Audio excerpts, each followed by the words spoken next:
Morning. So, we left off at chapter 29 of Deuteronomy. We'll get back to that in a moment. First thing I want to say is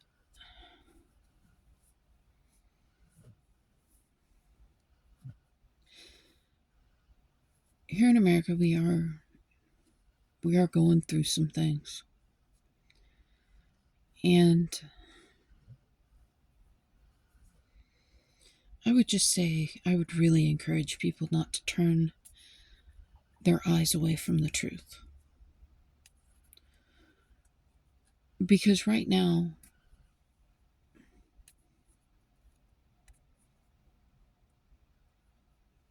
we have in power at the moment in the Harris and Biden administration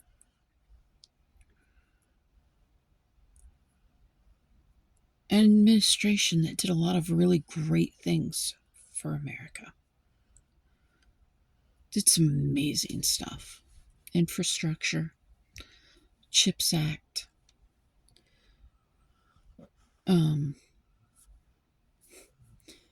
recovered an economy quicker than any other country in the world. Again, Americans are feeling the press of and pain of higher groceries and higher gas and things of that nature, our day-to-day needs. That is no longer because of inflation. That's because of corporate greed. Understand that. When you have a situation in which the CEOs, the corporate CEOs, are having a 1,000%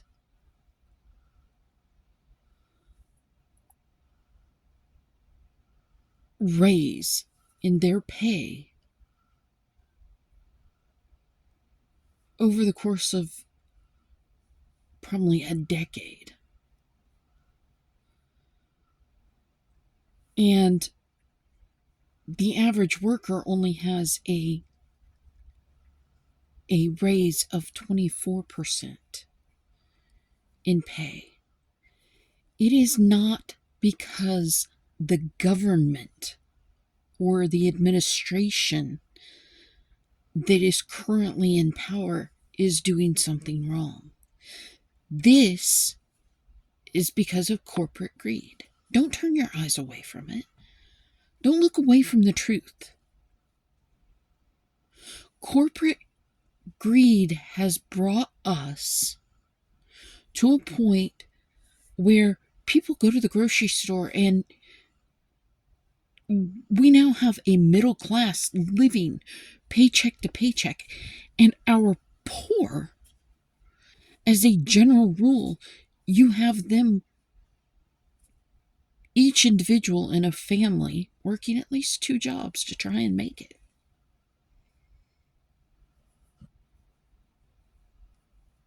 And that is obscene. And it is not because of Harris and Biden. Harris and Biden have been the most pro-worker out there, pro-middle class out there. They are pro-union. And yet, we couldn't even get all the unions to support Harris.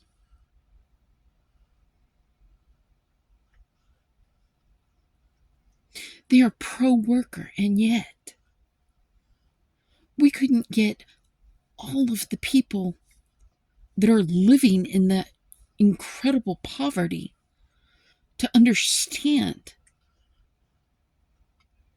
that they're in poverty not because of the Harris-Biden administration. They're in poverty because you have CEOs sitting there continuously getting millions of dollars in raises and bonuses. See, that's one of those things that I read The Promised Land by Barack Obama recently, his first volume. One of the things that he found, and this may wind up being 2 videos today, one of the things that he found was even when America was in the midst of great turmoil and the Great Recession, as it was known,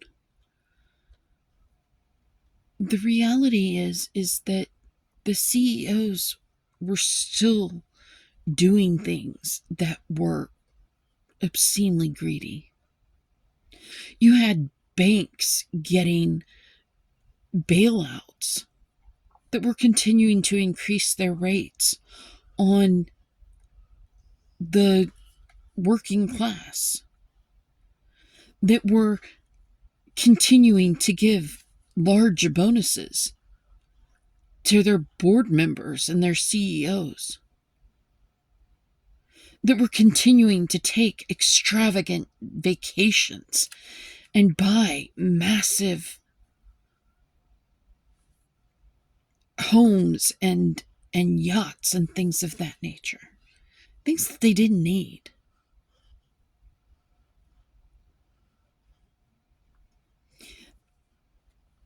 That was one of the biggest problems. And see, I really wish that people would begin to understand a presidency.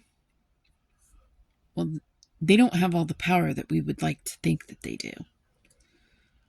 The incoming administration found that out the first time around, that he wasn't a king.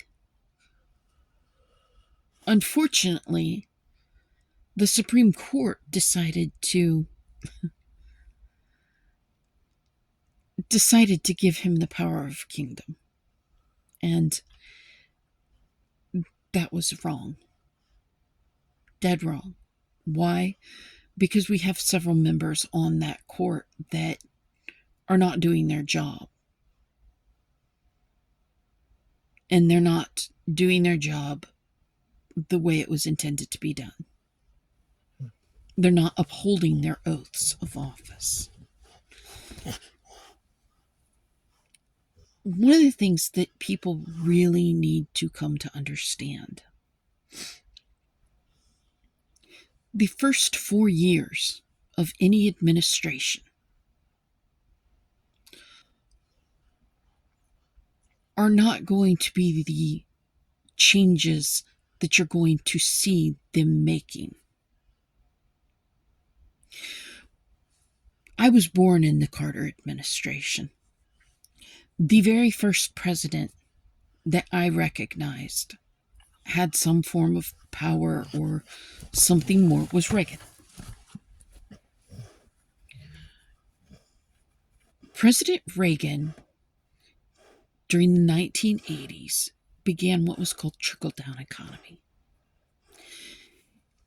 He believed that if we taxed the rich less, if we allowed them to have fewer taxes and more benefits, then they would trickle that money down.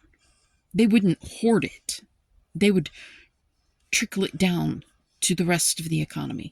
And the 80s were a time of just extravagance, more or less. And people spent and lived like it was going to be the end of the world. In the 90s, we started to realize the problem. We moved from the Reagan administration, which was an 8-year administration, to the George Bush Sr. administration. It was a 4-year administration. And the reason it was 4 years is because The first 4 years of the Reagan administration, we were living under the effects of the Carter administration. The second 4 years of the Reagan administration, we started seeing some of the effects of the Reagan administration's first 4 years. And that's how the government actually works. We're 4 years behind, more or less. By the time we hit the 4-year Bush Sr. administration, the extravagance was gone. The beginnings of and the feelings of, well, we're really hurting here, began to be felt. George Bush Sr. only made it 4 years, and then Bill Clinton got voted in. Bill Clinton was the first president I was able to vote for, and not in his first administration. He was in for 8 years. His first 4 years he spent cleaning up what had been done in the prior 12. He introduced a lot of things that many people didn't like. The free trade agreement. A lot of union members were very against it, because what that meant was that our government had made it okay for us to join the world economy at that point. And what had happened was that many of our corporations, because of corporate greed, saw the opportunity to move all of their manufacturing to other nations where they didn't have the restrictions and the laws to pay workers a fair wage, to ensure that the workers had benefits. So they moved their businesses into their manufacturing businesses into those other countries. And they began manufacturing. And they began to feel a real press from the American people, because the American people began to understand that they were no longer being able to do the jobs. Their jobs were being sold, essentially, so that the CEOs could have a higher profit. What the CEOs and the corporations found most of the time, though, was that when you moved those jobs to these other countries, where you could pay less wages and not pay any benefits, and could essentially treat people like they were slave labor, number one, they found that there was going to be a lot of backlash from the American people. Number two, they found that the quality of their product suffered. Because if there's one thing that Americans had, it was pride in who we were and pride in the labor that we were doing. Why did we have that pride? Because we knew it was going to go into our homes. And I will tell you, as a member of construction and union, one of the very first lessons I learned as an apprentice came from a fellow apprentice who was, I think, 2-3 years ahead of me. And it's ridiculous because of the way I learned it. We would be working on something, and we would get done, and the apprentice that I learned this from would go around singing, "It's good enough for my house." And I looked at him and said, why do you say that?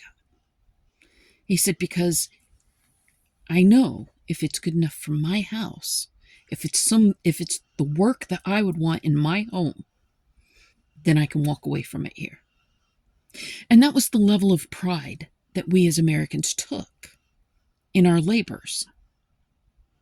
And that was the level of workmanship that the CEOs had lost when they moved to these other countries. So several of the manufacturing companies that moved out at the beginning in the first 4 years of the Clinton administration, actually by the end of the Clinton administration, the final 4 years of it, had already begun to move at least part of their manufacturing back to the States. Many reasons why. Again, you had individuals living in essentially third world nations that were doing the manufacturing of these products that were not, I mean, they would get 1 week's pay and have enough to essentially live for several months. It was a new problem for the corporations. They would go to their job and they would do the job, but they wouldn't do it with the same level of pride because A, it was just something that was given to them, and B, they didn't have to because they had such a lower living wage. They had such a situation of poverty that they didn't have to work as hard. They were still seeing that for them to survive, they had to do agriculture. They had to have their fields brought in. They had to harvest the fields. They had to sow the fields. That was their livelihood at that time. So the extra money that they were getting from the manufacturing jobs weren't what defined their survival. Now, things have changed. A lot of the unindustrialized nations have become far more industrialized. A lot less third world. So you do have a lot of these companies that are actually able to keep part of the manufacturing there. But they also keep part of the manufacturing here in the US. The reason being, because they know that in the US, they're going to get a certain level of pride. They're actually getting a level of appreciation. And they know that the American people will put more money into what it is that the American people are making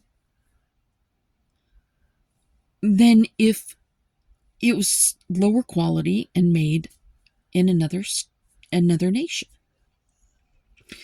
That brought us through the Clinton administration. We began to see the effects of the Clinton administration.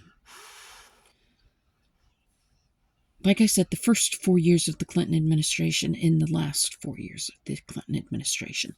The last 4 years of the Clinton administration were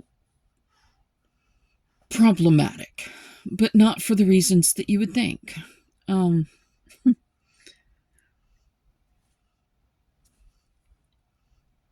He was judged for consensual sex with an intern, essentially, and for having cheated on his wife. Now, me personally, I think that the cheating on his wife, that was a personal situation between him and his wife. The bigger problem was that he lied to the American people. And that was why he was impeached. Because he had lied to people. He had lied to America. He had lied to Congress. And at the time, that was a massive deal. You don't lie. Enter Al Gore, George H.W. Bush, who, well, or Bush Jr., whichever way you want to look at it. We wound up with a massive, massive problem in that election.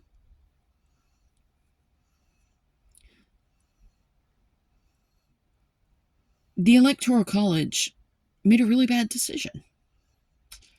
And Al Gore had won the popular vote by a nice margin. But we still wound up with George W. Bush as our president. And George W. Bush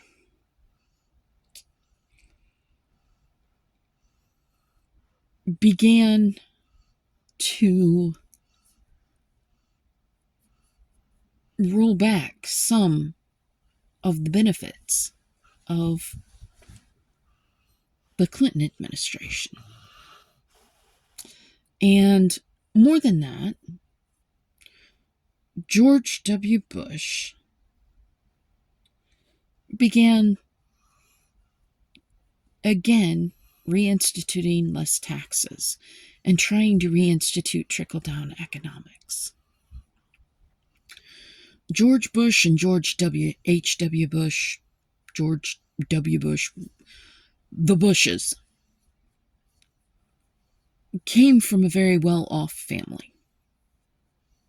We're talking oil. So their money was affected by the Clinton administration. Now, whether these were good people or bad people, I do not know. I do not personally know them.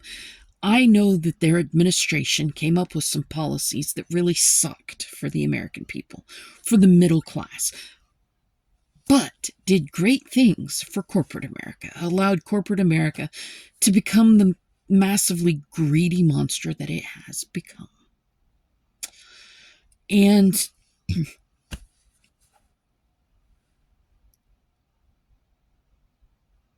George W. Bush was in office during 9/11, 2001, and it was terrifying. The people were enraged. America was just immensely enraged. Incredibly enraged. But we were also very united. Incredibly united.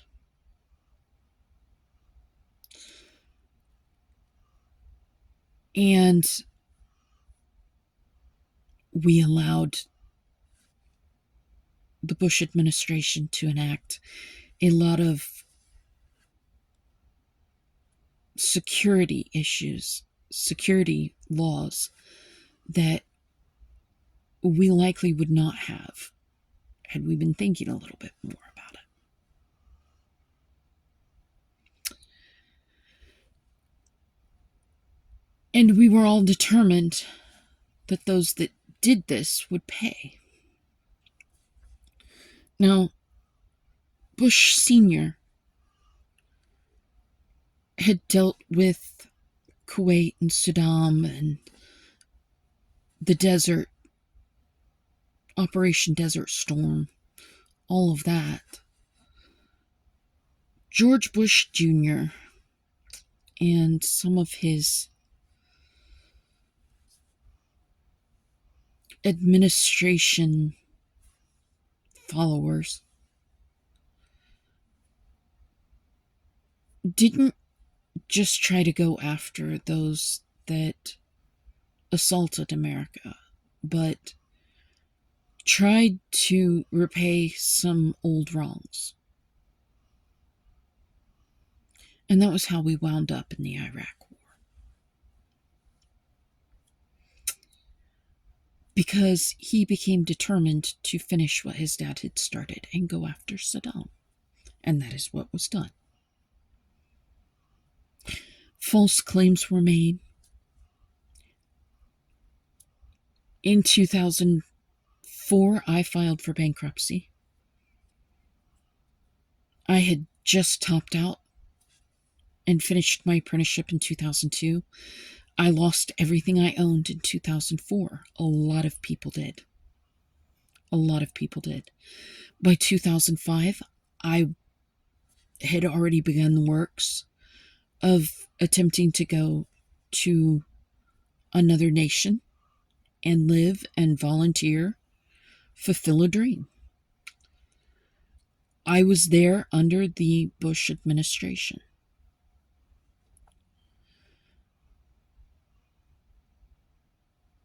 America was in a severe downturn. He was in power for 8 years.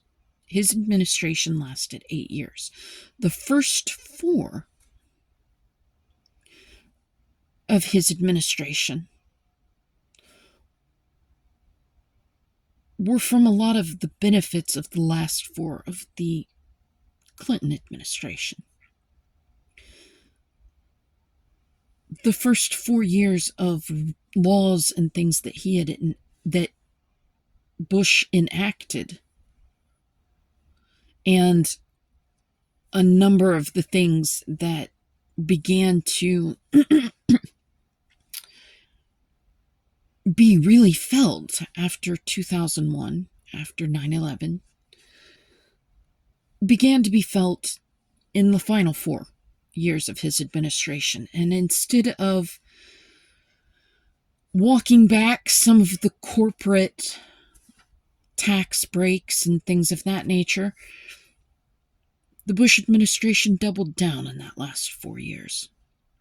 And by the time Barack Obama began his administration in 2008, the American people were pretty tattered. And our first 4 years of the Barack Obama administration, of the Obama administration, was a lot of trials and problems created during the Bush administration. A lot of those issues, all of them, in that last 4 years of the Bush administration were being felt very strongly and heavily within the first 4 years of the Obama administration. See, this is how the government works. It's about 4 years behind. We, the American people, feel the stress and problems of the final 4 years of whatever administration was in power. We will feel that in the first 4 years of the new administration. If they did bad, we feel it. If they did good, we feel it in that first 4 years of whatever administration that is. And Barack Obama and his administration made massive, and this is all in the Promised Land book that he had written, and they made some massive changes so that things could begin to be felt as an upturn in that first 4 years. Now, I want you to understand, really get this in your head. One of the things that the Obama administration did away with was the tax breaks for the extremely wealthy.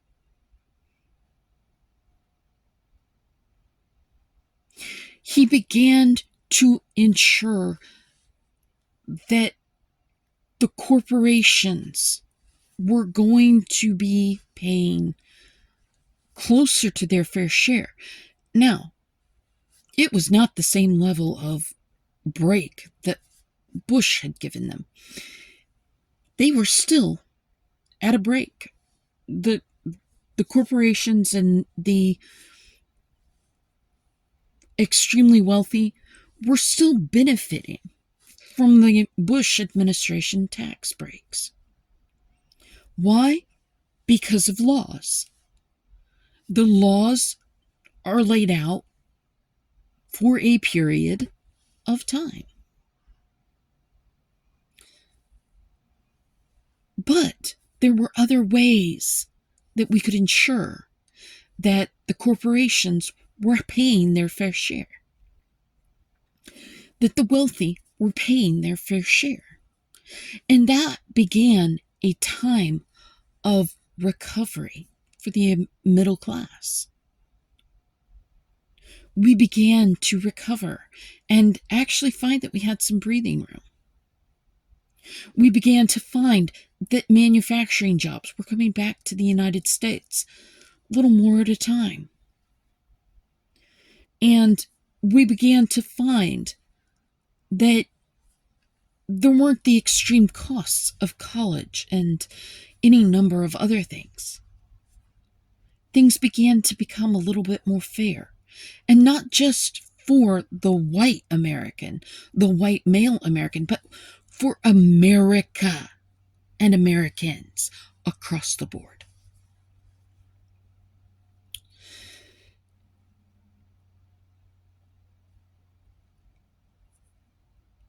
And then the bottom fell out of Greece.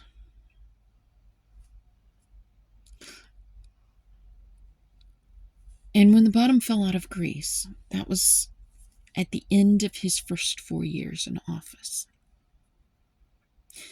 I don't know if you see where I'm going with this. America, for that final 4 years, was going to feel kind of a renaissance from the first 4 years of Obama.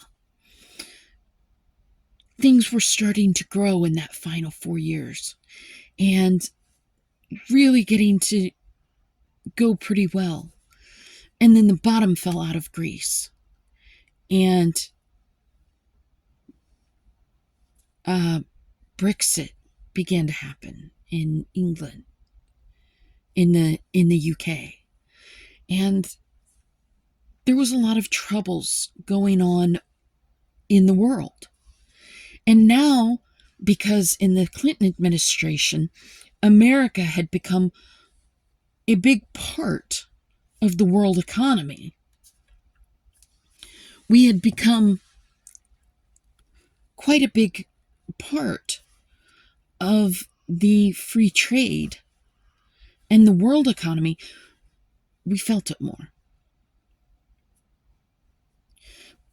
But the Obama administration, in the last 4 years of his administration, still managed to keep America afloat above all of the problems that were being felt and experienced in all the other industrialized nations. America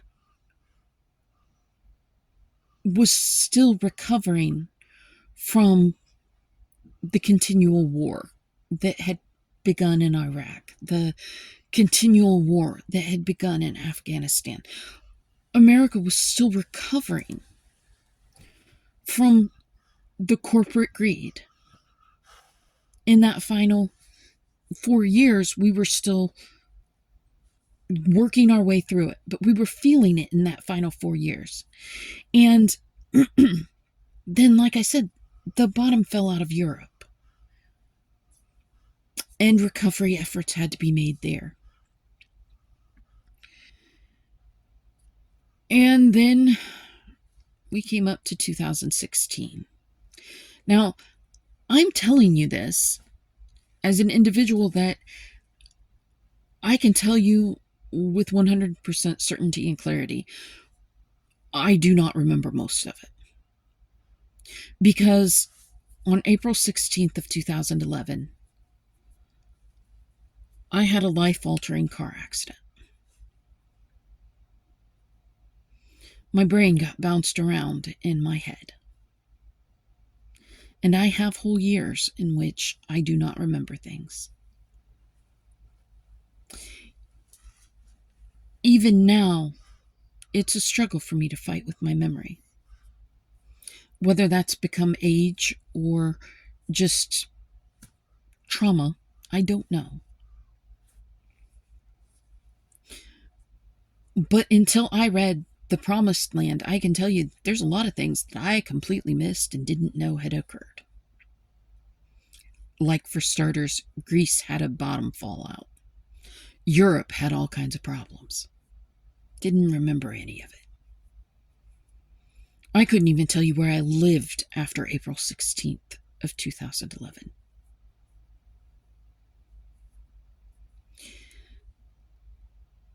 So, all that you are hearing from me from April 16th, 2011 on, I can tell you, is just from the research and the information that I have been gathering.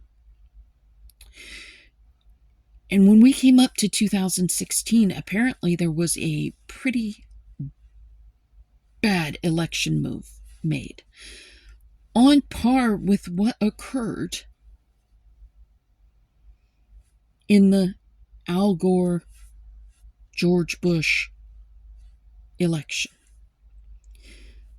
The popular vote once again went to Hillary Clinton.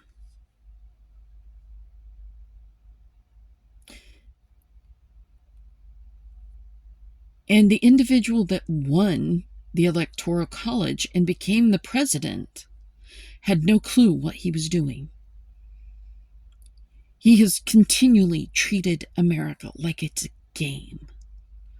He has disrespected America and our laws and our government all of his life.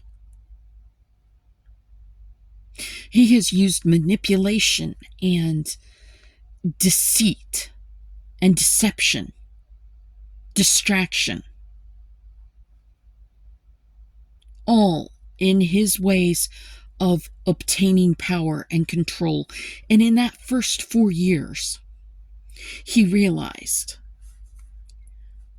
that it was not the power and control that he thought he would have. And he then began manipulating.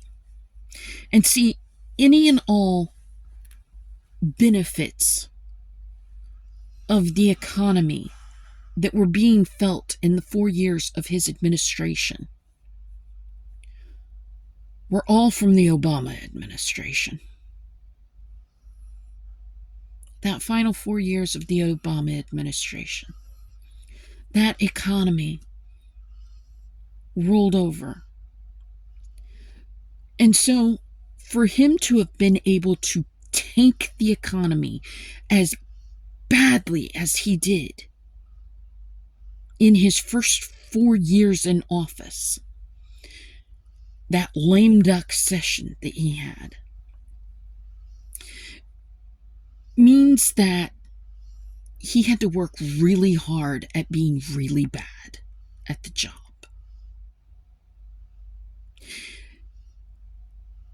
And then he proved just how really hard he was working to be really bad at the job when we got hit by COVID.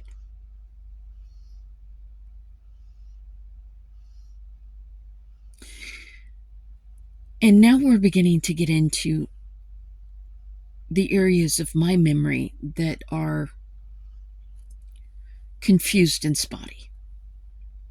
There are some things that I will tell you happened at a time in my life when I was living somewhere completely different, and I will not remember them in the right order at all. There are other times that I can remember quite clearly some of the things that happened. Mostly because they had a massive effect on me. I can definitely tell you I don't remember names and places that well anymore. I also don't work that hard at trying to remember names and places, especially of people that irritate me. I figure if names give you power, well, then I don't want to give that person any kind of power over me, so I do my level best, if they were an awful person, to forget their name. Maybe that sounds immature, but it works for me. I have a lot more room in my mind to think about the people that I really love and the people that really are good. The people that matter.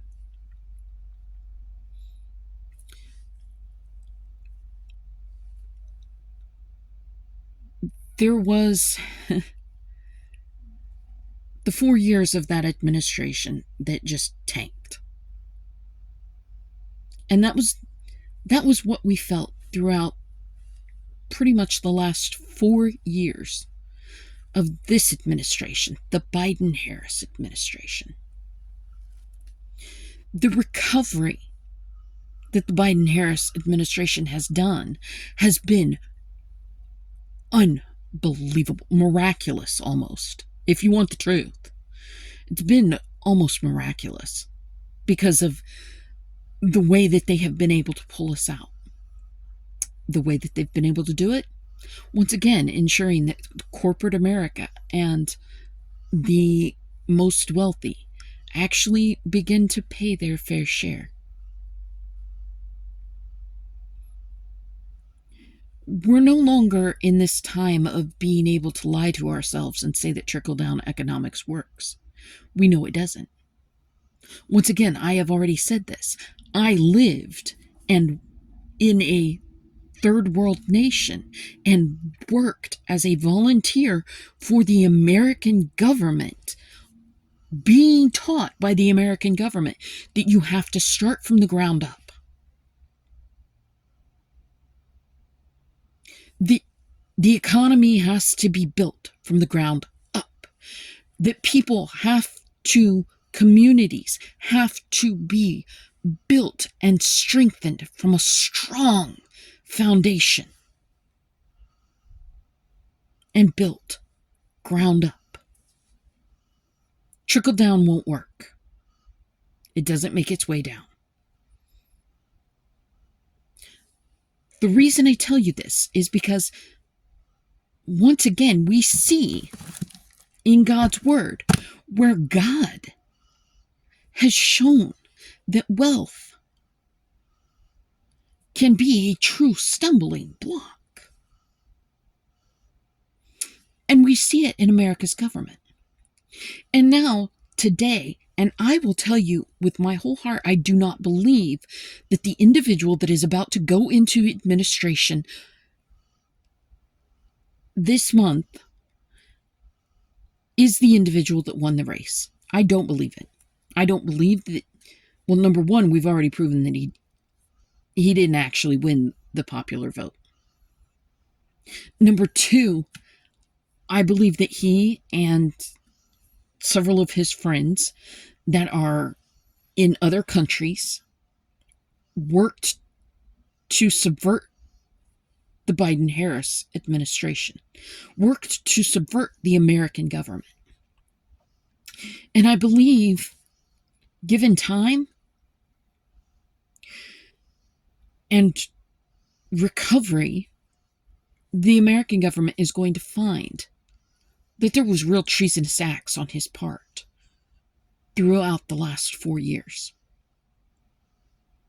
We already know that there have been criminal acts. We already know that he is a criminal sexual assaulter. We already know that he is a criminal insurrectionist, adjudicated insurrectionist, adjudicated sexual assaulter, rapist.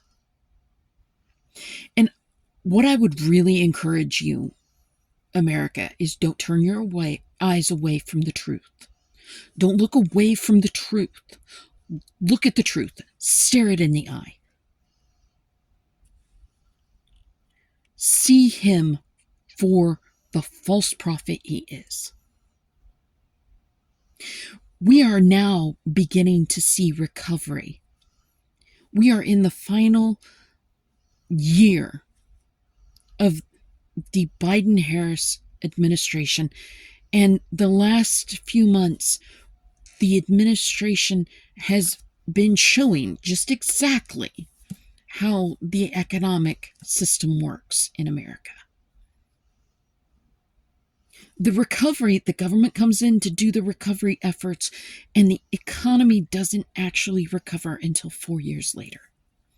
So now we see this great deceiver coming back into power in this administration. And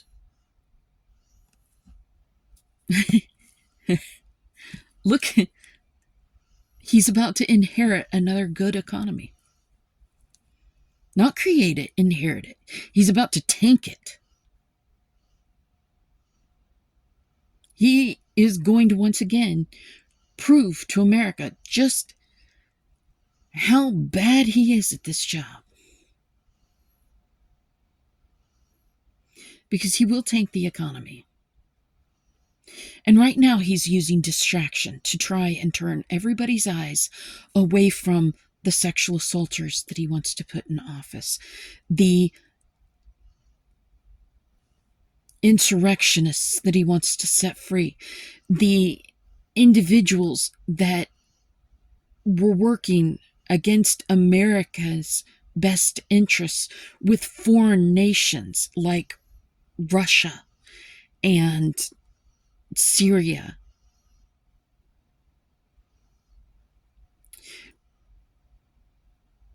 He does not want America to see these things. He does not want America to see the truth. So he is doing everything he can to deceive America, to distract America.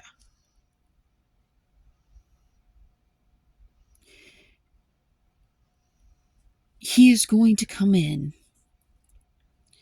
to office, and he is going to enact laws and things that are hideous, that are going to create more problems for America, and we are going to feel it not just in the coming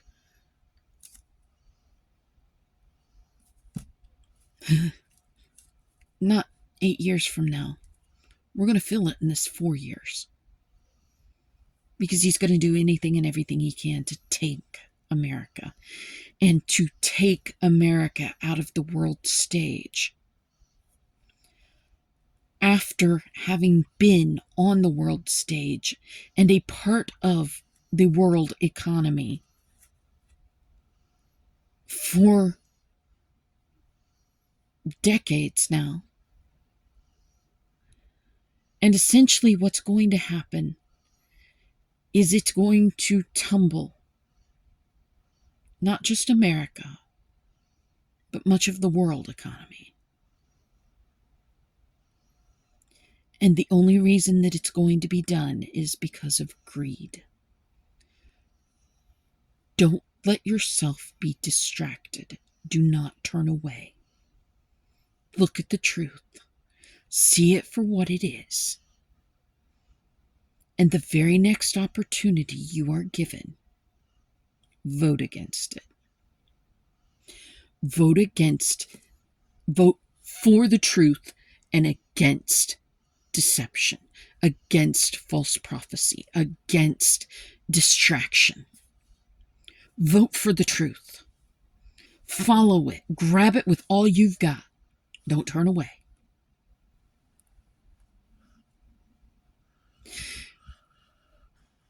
Because that is why we are reading this Bible. To show you how to see the truth. And how to see deception, distraction, and deceit. All of it for what it is.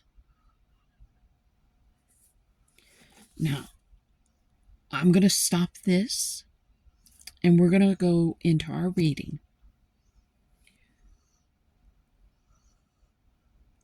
I'm not going to say a prayer at the end of this one because, well, while it might need a prayer, we're going to pray after we do our daily reading. Just recognize that America is in for a world of hurt. And not just those that are in the minority, but all of America. And because America is such a part of the world is about to endure a great many trials and problems as well.